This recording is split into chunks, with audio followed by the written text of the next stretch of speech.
তো সকালবেলা ঘুম থেকে উঠেই আমরা একটা খাওয়ার প্ল্যান করেছিলাম, তো অনেক আলোচনা সাপেক্ষে হয়নি। তো তখন আমার মাথায় কেস খেলো ফিরোজের ডায়লগ, আজকে আমরা খাবো খিচুড়ি।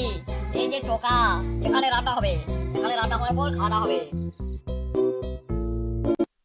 তো শুনলেন ইসরাফিলের কথা, সে আর যাই হোক খিচুড়ি খাবে। তো এই নিয়ে বিশাল আয়োজন, খিচুড়ির জন্য প্রয়োজনীয় সব আনুষঙ্গিক জিনিসপত্র নিয়ে ভাবছিলাম কাঁঠাল দিয়ে খিচুড়ি খাওয়া যায় কিনা। গাছ ভর্তি কাঁঠাল দেখে তো মাথা নষ্ট।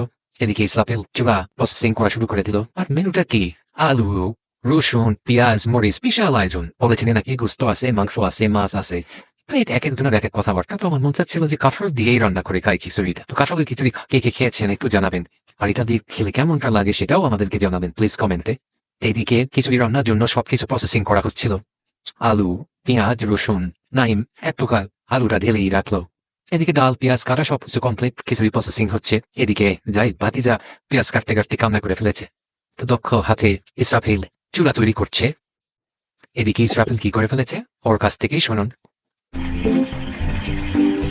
এগুলো চুরি করা পানি, ঠিক আছে? আমরা মসজিদ থেকে চুরি করে আনলে আনলাম। এই যে গেট লক, এই যে চাবি। খিচুড়ি খাতেই হবে, যে করেই হোক, চুরি হোক, যেখানেই হোক, খাতেই হবে। তুমি ভিতরে ঢুকলে কিভাবে? এই যে আমি পাশে টুকে আসছি ওই দিক থেকে। তো ইসরাফিল বলে দিচ্ছিল তার কাছে মশলা আছে, মশলা ছাড়া রান্না হবে না। তো সে বিশাল একটা দায়িত্ব নিয়ে মশলা বের করে দিল তার পিছনের পকেট থেকে। এই মশলা ছাড়া নাকি রান্না হবে না। এইদিকে আমি আমার দক্ষ 20 বছরের অভিজ্ঞতায় দক্ষ হাতে চুলাই রান্না বসিয়ে দিলাম। চুলা রান্না হচ্ছে, আগুন জ্বলছে দাও দাও করে। এদিকে খিচুড়ির চাল, ডাল, ময় মশলা জাদু বেশর আগে হলুদ, মরিচ গুঁড়া সবকিছু দিয়ে সবকিছু ঠিকঠাক করে ফেললাম। মোটামুটি রান্না কমপ্লিট, না সরি রান্না কমপ্লিট না, রান্না প্রসেসিং কমপ্লিট। তো এদিকে একটা মিস্টেক হয়ে গেছে। সেই মিস্টেকটা হয়ে গেছে যে রান্নার চালের তুলনায় আমাদের পাতিল হয়ে গেছে ছোট, যার কারণে আমরা খুব চিন্তায় পড়ে গেলাম। এদিকে বড় একটা পাতিল আনার চিন্তা ভাবনা, কে কার বাড়ি থেকে আনবে, আনবে না ওর বাড়ি থেকে, ওর বাড়িতে নাই। শেষ পর্যন্ত রবিন ভাইয়া তার বাড়ি থেকে বিশাল একটা পাতিল নেওয়ার জন্য চলে গেল। তো অবশেষে রবিন ভাই একটা পাতিল নিয়ে আসলো, সেই পাতিলে ঢেলে আমরা ছোঁয়া কলাটা পূর্ণ করলাম। পুনরায় আবার সেই বিশাল বড় পাতিলটা আমরা চুলায় বসিয়ে দিলাম। তো বসিয়ে দিয়ে রান্না কমপ্লিট হচ্ছে। তো মোটামুটি রান্নার কাজ শেষের দিকে, খাওয়া দাওয়া শুরু। এদিকে নাইম খান দেখাচ্ছিল সে নাকি হাঁসের মাংস পেয়েছে। তো কি বলছে তাদের কাছ থেকে শুনুন। বিসমিল্লাহির রহমানির রহিম, আউযু বিল্লাহি মিনাশ শাইতানির রাজিম। সকল প্রশংসা মহান আল্লাহ তাআলার জন্য, যিনি আমাকে উপস্থিত এখানে খাওয়ার জন্য তৌফিক দান করেছেন। হালাল একটা জিনিস খিচুড়ি, আমি কেন নষ্ট করব? সঙ্গে রয়েছে আমার ছোট ভাই রবিন, আরো রয়েছে ছোট দুই ভাই ইসরাফিল এবং জাহিদ, এবং আমার একটা ভাস্তা রয়েছে সালমান ফাশি, এবং ছোট একটা আদরের ভাস্তা রয়েছে। তোমার নাম কি? ইসমা মুক্তাসির। পর্যাপ্ত পরিমাণ খিচুড়ি খাওয়ার কারণে আমরা খাইতে পারি, পাল্লার দিকে আকর্ষণ যাচ্ছে। যাই হোক, আমাদের কাছে পর্যাপ্ত পরিমাণ প্লেট আছে, কিন্তু আমরা কলার পাতায় খাইছি। এটা একটা পারিবারিক শিক্ষা, ঠিক আছে? কথা হলো সেটা না, খিচুড়ি খাতে খাতে আমাদের পর্যাপ্ত পরিমাণ পানির প্রয়োজন।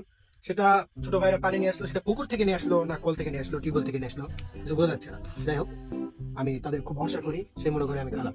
বিসমিল্লাহ বলে সবকিছু খালে হালাল হয়ে যাবে, কিন্তু হারাম জিনিস হালাল হয়ে যাবে, এটা মনে রাখবেন। তো মোটামুটি ভাবে খাওয়ার দাওয়ার পর মোটামুটি চলছে ভালোভাবেই। ইসরাফিল তার 20 বছরের অভিজ্ঞতায় খিচুড়ি খাওয়ার বিভিন্ন টেকনিক এবং ঠান্ডা খিচুড়ি খাওয়া যায় না এই বিষয়ে বিস্তারিত আলোচনা করছিল। তো অনেক আলোচনা শুনতে গেলে হয়তো অনেকে বিরক্ত হবেন, তাই আলোচনাটাকে একটু বাদ দিয়ে আমরা ভিডিওটা শুরু করছি।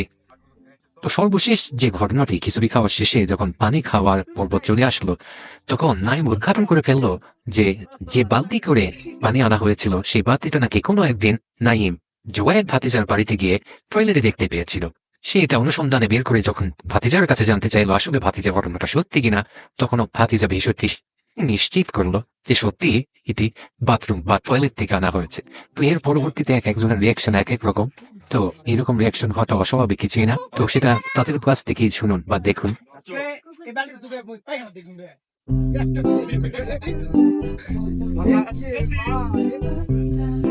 ঘটনা কি সত্যি? পায়খানা ছিল?